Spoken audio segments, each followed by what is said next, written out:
Here is the another question of depreciation, beta.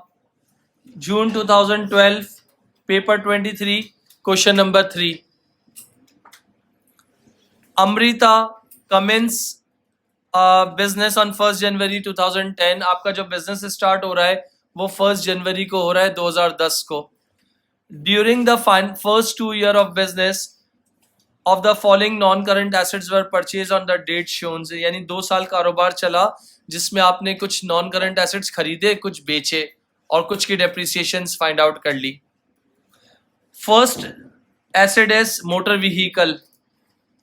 2010 में आपने 1 जनवरी को मोटर व्हीकल खरीदा 26,000 का. 1 जुलाई को मोटर व्हीकल 2 खरीदा 18,000 का. 2011 को आपने 1 अप्रैल को मोटर व्हीकल 3 खरीद लिया. इसका मतलब आपने डिफरेंट टाइम पीरियड में आपने 3 मोटर व्हीकल्स खरीदी हैं. क्लियर? उसके बाद इक्विपमेंट की बात कर रहा हूं. एक इक्विपमेंट था 2010 को जो आपने खरीदा कितना, 30,000 रुपए का. 2011 में इक्विपमेंट 2 खरीदा 44,000 का. Clear? Amritha has a policy to depreciate motor vehicle at 20% per using cost straight line method. यानी जो मोटर व्हीकल है वो 20% है और कौन सी मेथड है, स्ट्रेट लाइन मेथड. इक्विपमेंट पे कौन सी पॉलिसी अप्लाई हो रही है, 15% स्ट्रेट लाइन मेथड. दोनों पे सेम पॉलिसी अप्लाई हो रही है, सॉरी सेम मेथड अप्लाई हो रहा है. और policy rate being charge for each month of ownership. Each month of ownership मतलब जहां एसेट जिस महीने लिया है ना और जब तक है 1 to A to Z depreciation लगेगी. यानी टिल बिफोर और आफ्टर पूरी डेप्रिसिएशन आएगी, जिसको प्रो रेटा पॉलिसी कहते हैं, मंथली पॉलिसी कहते हैं. कैलकुलेट टोटल डेप्रिसिएशन निकालनी है मोटर व्हीकल की और इक्विपमेंट की, 3 मार्क्स और 2 मार्क्स में. डन. तो इसका मतलब अगर मैं निकालना शुरू करता हूं तो कैसे निकालूंगा. सबसे पहले कौन सा पार्ट था, पार्ट ए का 1 मोटर व्हीकल. मोटर व्हीकल की कितनी डेप्रिसिएशन है वो फाइंड आउट करनी है. कैसे फाइंड आउट करनी है, सबसे पहले आ जाओ, हमारे पास मोटर व्हीकल 1 कितना था, मोटर व्हीकल 1 26,000. तो 26,000 का कितने परसेंट अगर इन्होंने बोला है निकालने का, तो मैं, और किस किस साल की डेप्रिसिएशन निकालने का बोला है, 2 साल की बोला है, 2000 की बोला है. तो अगर मैं आपसे कहता हूं यहां पर देख लीजिएगा, तो मैं इधर अपने पास 2 कॉलम्स बना देता हूं. एक बना देता हूं 2010 और एक बना देता हूं 2011. जो 2010 में जो मेरी मोटर व्हीकल थी वो कितनी थी, 26,000 का 10% निकालता हूं तो हेल्प करोगे, कितना आ जाएगा, कितना बेटा, ओके बेटा 20% है, कितना हो जाएगा 5200. कहीं ये एसेट बिका तो नहीं था ना, तो 2011 में भी यही होगा. एग्री? क्योंकि स्ट्रेट लाइन है तो सेम लगती है. फिर अल्लाह ताला ने आपको उसी साल जुलाई में क्या दे दिया, फिर अल्लाह ताला ने आपको उसी साल जुलाई में क्या दे दिया, एक और मोटर व्हीकल दे दी. कितने की दी, 18,000. जबरदस्त. थोड़ा सा कॉन्सेंट्रेट कीजिएगा प्लीज. 18,000 का 20% निकालें जी. दिस इज कॉल्ड पूरे साल की डेप्रिसिएशन. मगर अल्लाह ताला ने आपको दी कब थी, जुलाई में. क्या जुलाई से पहले ये एसेट था, तो जुलाई से दिसंबर के 6 महीने हो गए, तो मल्टीप्लाई बाय 6 डिवाइडेड बाय 12 कितना हुआ, 1800. मल्टीप्लाई बाय 6 डिवाइड बाय 12, यानी जो भी 18,000 का 20% जो आया था वो पूरे साल का था, उसको डिवाइड किया 12 महीने से, 1 महीने की आ गई, मल्टीप्लाई बाय 6 किया तो 6 महीने की आ गई. और अगले साल 2011 में पूरा फुल होगा तो कितनी हो जाएगी, 3600. एग्री? तेज जाऊं तो रोक देना, नहीं समझ में आए तो रोक देना. डन. 2010 कंप्लीट हो गया या अभी नहीं हुआ, हो गया, और सॉरी 2011 में पहुंचे तो 2011 में क्या लिया तुमने? क्या मोटर व्हीकल 3 2010 में थी तुम्हारे पास? तो डैश डाल दूं। कब तुम्हारी जिंदगी में आई है? कब आई है? कितने की आई है? 24,000 का 20% लो जी, 4800 मल्टीप्लाई बाय अप्रैल में आई है 9/12, कितना हो जाएगा? 3600। इसका मतलब मोटर व्हीकल की जो भी कहानी थी वो क्या हो गई? एंड हो गई। टोटल कर लो कितना आ जाएगा? टोटल डेप्रिसिएशन किससे आई है? एसएलएम से आई है। कितनी आ रही है? हेल्प कर सकते हो? 7,000 और 12,400। मोटर व्हीकल के बाद क्या आता है? आया था इक्विपमेंट। इसी तरीके से इक्विपमेंट की निकाल लूंगा।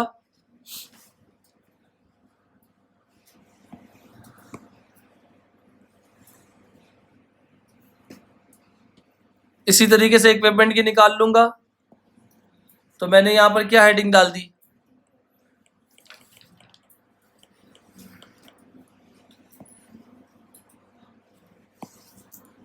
अगर मैं इक्विपमेंट की निकालने जा रहा हूं, इक्विपमेंट कब आया था हमारी जिंदगी में? जिसको हमने क्या किया? इक्विपमेंट 1 कितने का आया था? कितने परसेंट है? 15%। कब लिया था? तो कितना आ गया? डन हो गया। इक्विपमेंट 1 हमारे पास बाद में भी होगा, लिख दिया। 10 कंप्लीट हो गया। 10 के बाद क्या था? तो यहां आपकी आसानी के लिए लिख दूं 2010 और आपकी आसानी के लिए लिख दूं 2011। इक्विपमेंट 2 तुम्हारे पास आया है, कब आया है? तो इक्विपमेंट 2 का 10 में तो नहीं होगा ना, और जब आया था तो कितने का था? 44,000 का 15%। 44,000 का 15% multiply by 6 divided by 12। Help करो, कितना हो जाएगा? कितना बेटा? 3,300।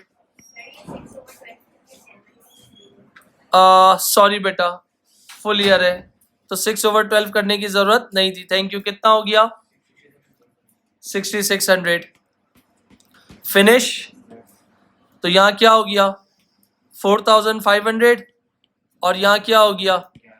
11,100। I think 11,100। मैंने इसको क्या कर लिया?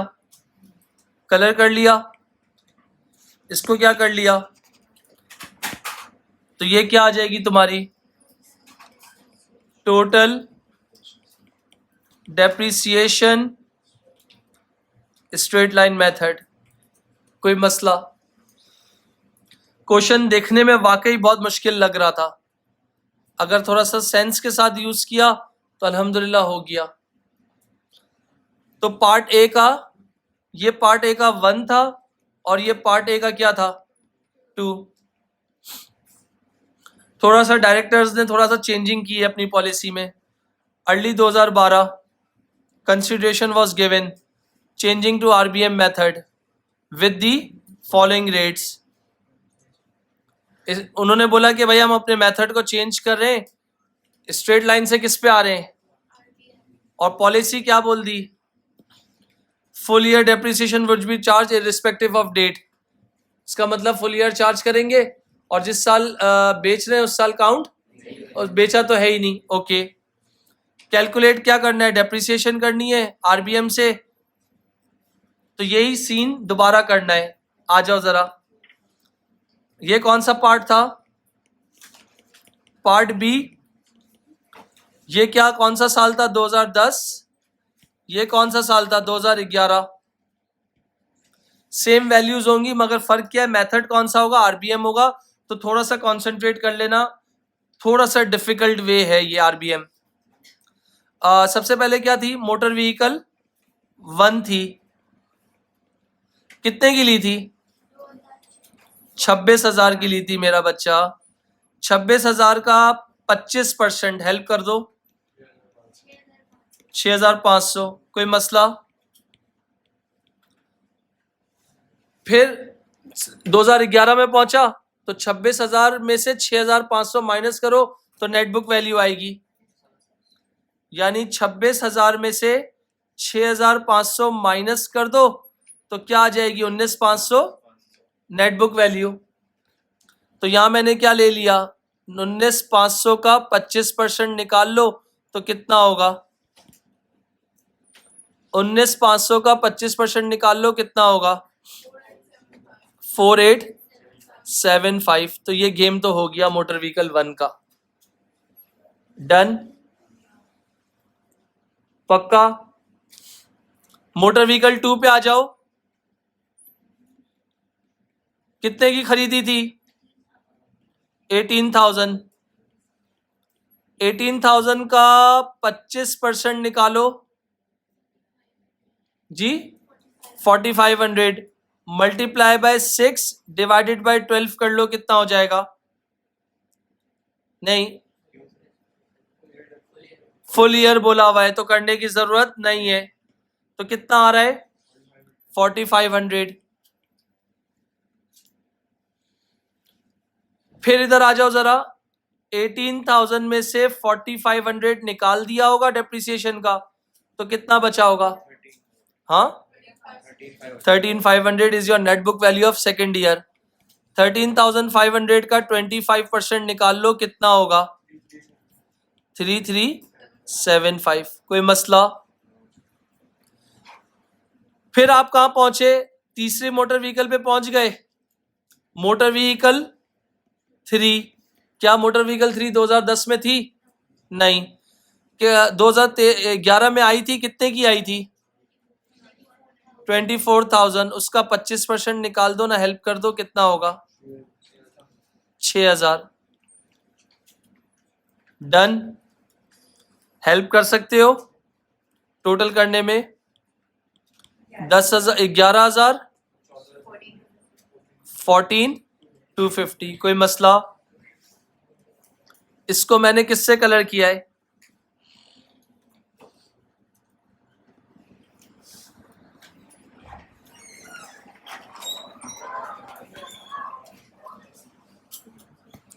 इसको मैंने क्या कर लिया,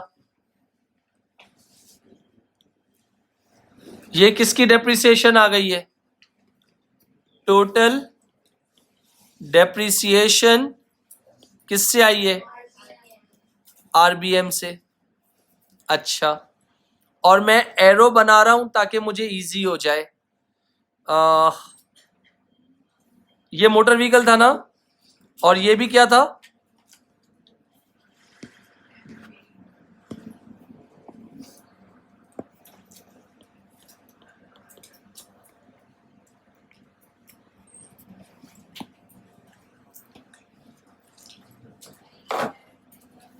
ये जो मोटर व्हीकल था, ये जो मोटर व्हीकल की जो डेप्रिसिएशन आई थी स्ट्रेट लाइन से थी, और ये वाली किससे आई है,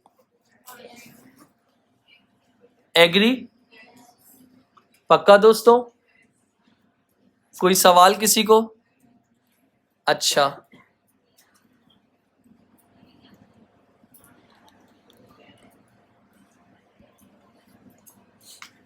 डन हो गया। अब मुझे यही कहानी किसके साथ करनी है, अब मोटर व्हीकल के बाद कौन सा एसेट था, इक्विपमेंट का। करना शुरू करूं तो थोड़ी सी आप लोगों की मुझे हेल्प चाहिए होगी प्लीज। इक्विपमेंट यानी पार्ट बी का 2, तो 2010 लिख दूं, 2011 लिख दूं, अच्छा जब इक्विपमेंट की बात कर रहा था तो इक्विपमेंट कितने का था, हेल्प कर सकते हो, 30,000।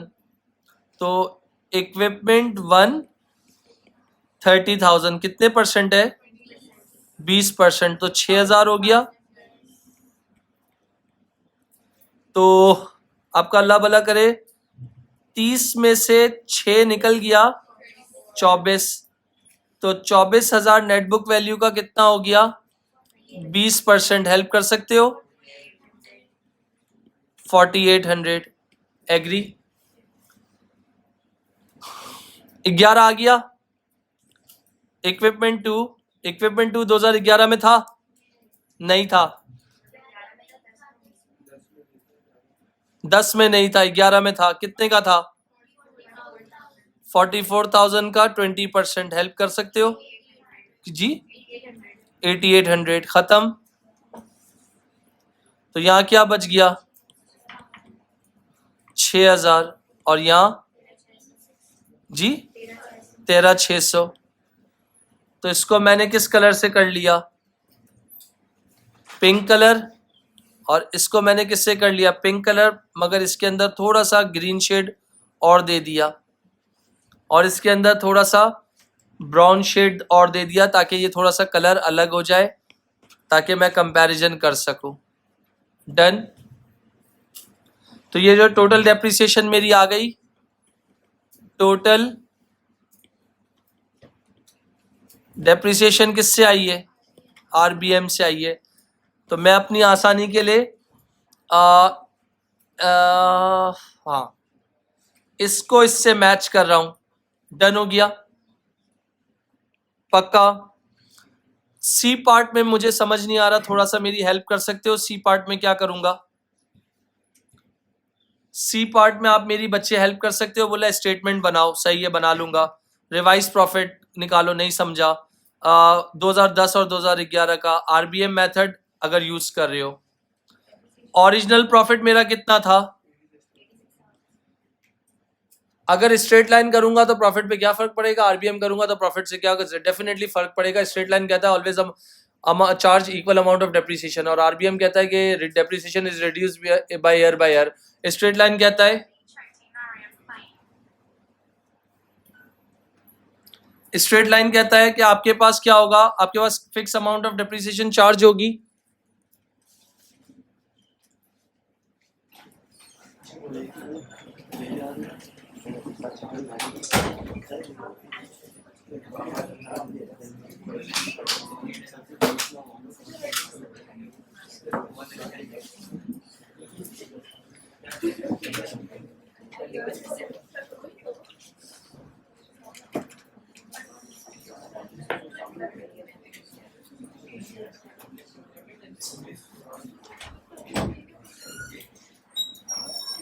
इसके बाद आपके पास यहां पर देख सकते हो, मुझे प्रॉफिट कितना दिया हुआ था? 86,000। वो मेरा क्या होगा? ओरिजिनल प्रॉफिट होगा।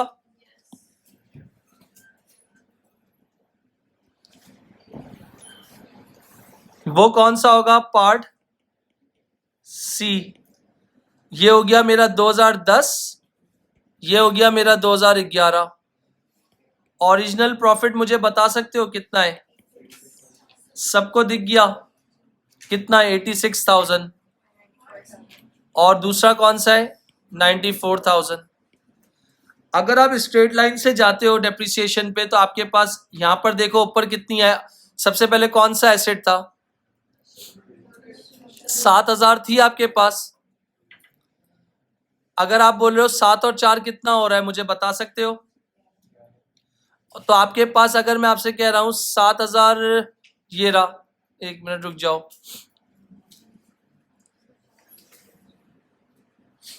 ये 7,000 है, और ये कितना है? इससे कितना आ रहा है? 7 और 11 और 7 कितना हो रहा है, बता सकते हो?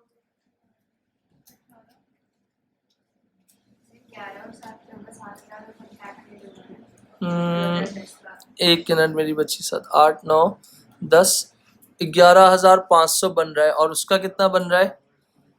11 और 6, सही है। अब आप इधर देखिएगा, अकॉर्डिंग टू मोटर व्हीकल आपके पास कितना स्ट्रेट लाइन से कितना बन रहा था?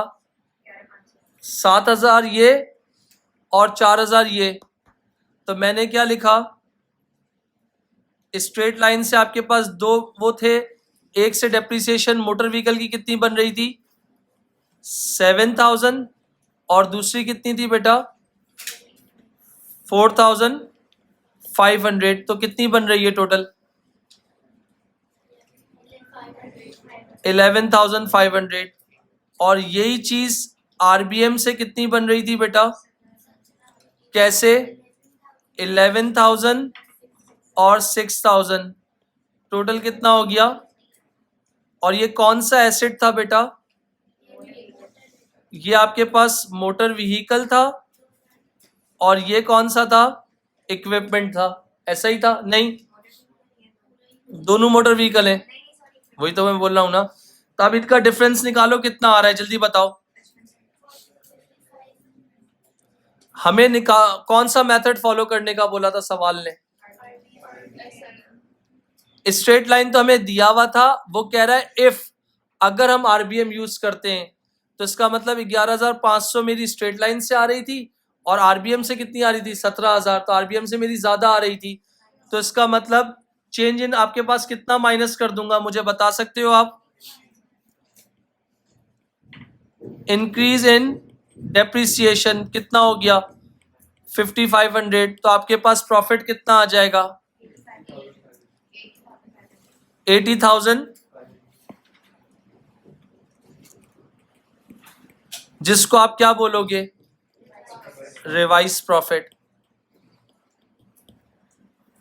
और अगर फॉर एग्जांपल एक और थोड़ी सी आपको हिंट देता हूं, रुक जाइएगा, 80,000 अगर देखिएगा, ये मेरी अपनी कैलकुलेशन है, 86,000 आपका प्रॉफिट था, स्ट्रेट लाइन से डेप्रिसिएशन कितनी बन रही थी 11,500, माइनस कीजिए कितना आ रहा है प्रॉफिट,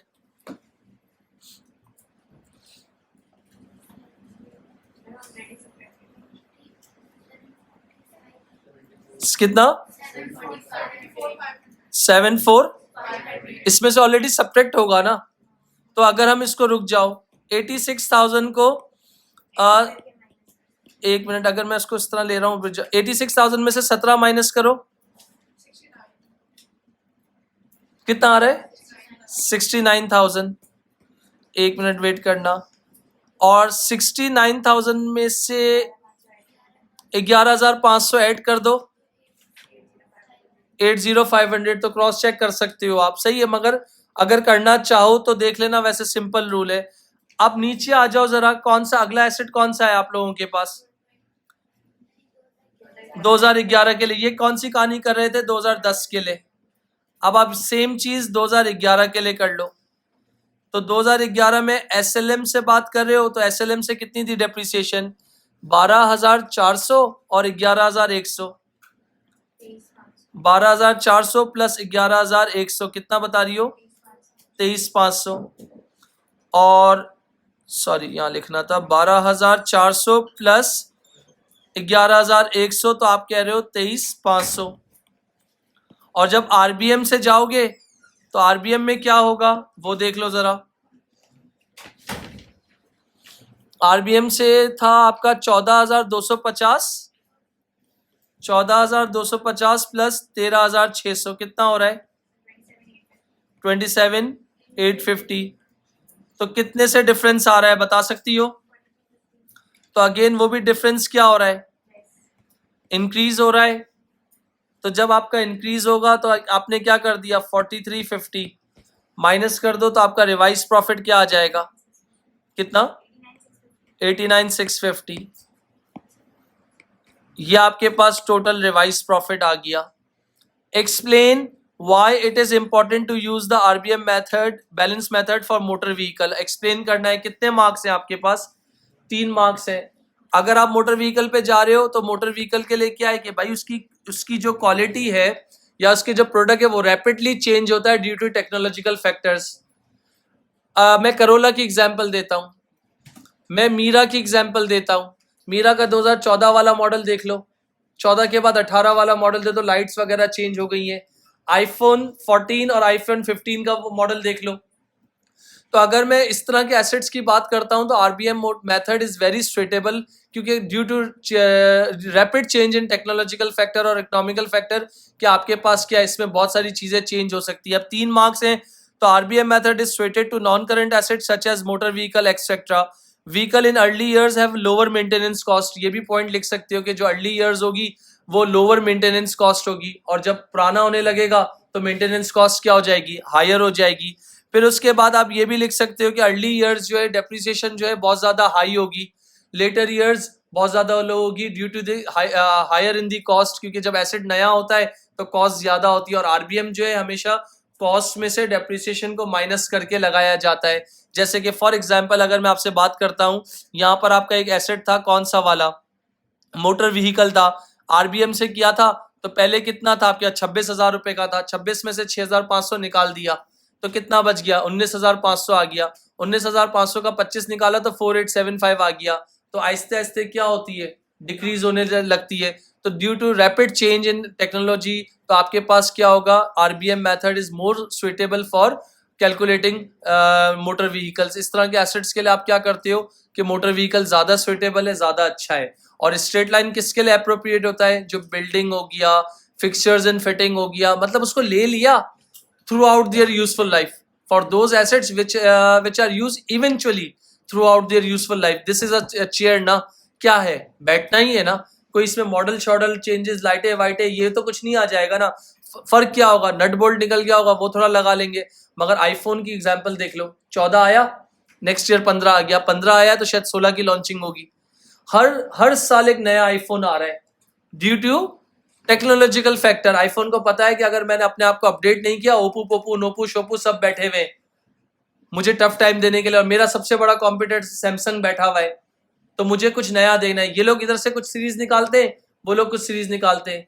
तो टेक्नोलॉजिकल फैक्टर की वजह से अगर आप टोयोटा को पता है मेरा कॉम्पिटिटर कौन है, होंडा है, वो ग्रैंडी निकालते हैं, तो वो लोग कुछ क्या निकाल, सिविक निकालते हैं। तो आप खुद सब देख लें। इसी तरह रूह अफ़ज़ा वाले को पता है फॉर एग्जाम्पल वो दूसरा जामे श्री निकालते हैं।